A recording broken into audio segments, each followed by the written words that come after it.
À la une donc, de cette édition, c'est la déclaration finale du sommet tripartite qui a eu lieu aujourd'hui au palais de l'Ittihadiyya entre le président Abdel Fattah al-Sisi, le président palestinien Mahmoud Abbas et le roi Abdallah II de Jordanie.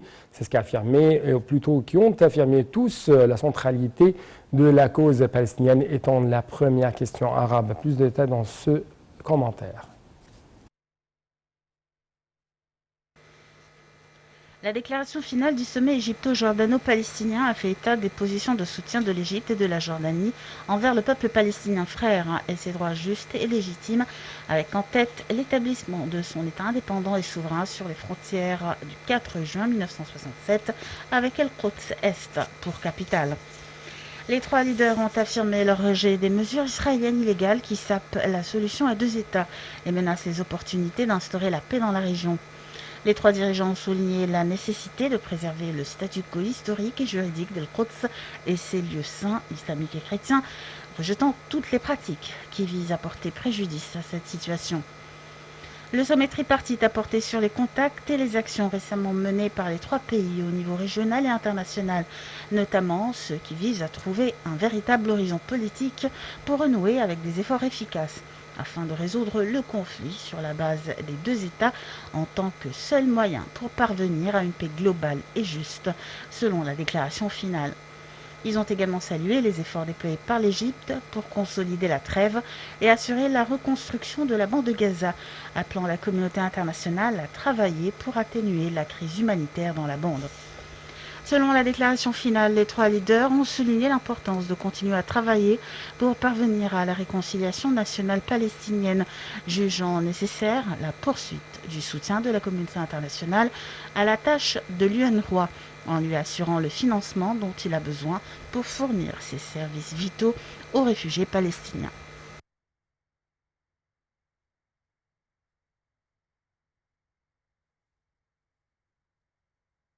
Les activités de l'exercice multinational Bright Star 2021 démarrent aujourd'hui en Égypte et se poursuivront jusqu'au 17 septembre. Le porte-parole officiel des forces armées, Gharib Abdelhafez, a déclaré que 21 pays participent à ces exercices conjoints. Ces exercices étaient prévus en septembre de l'année dernière, mais avaient été reportés en raison de la pandémie du coronavirus.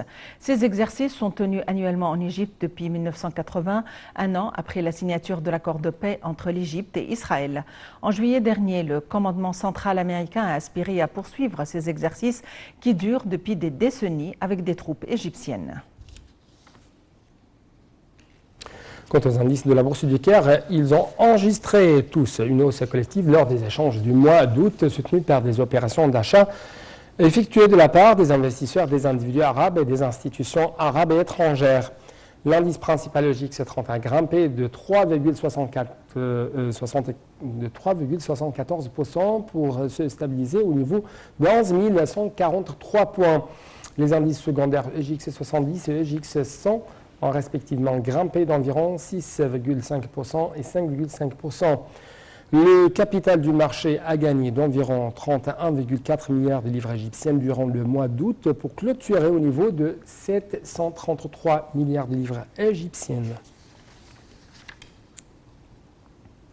Le ministère de la Santé a annoncé hier que 543 personnes rétablies du coronavirus avaient quitté les hôpitaux de confinement après avoir reçu les soins médicaux nécessaires, augmentant ainsi le nombre de cas guéris à 239 886.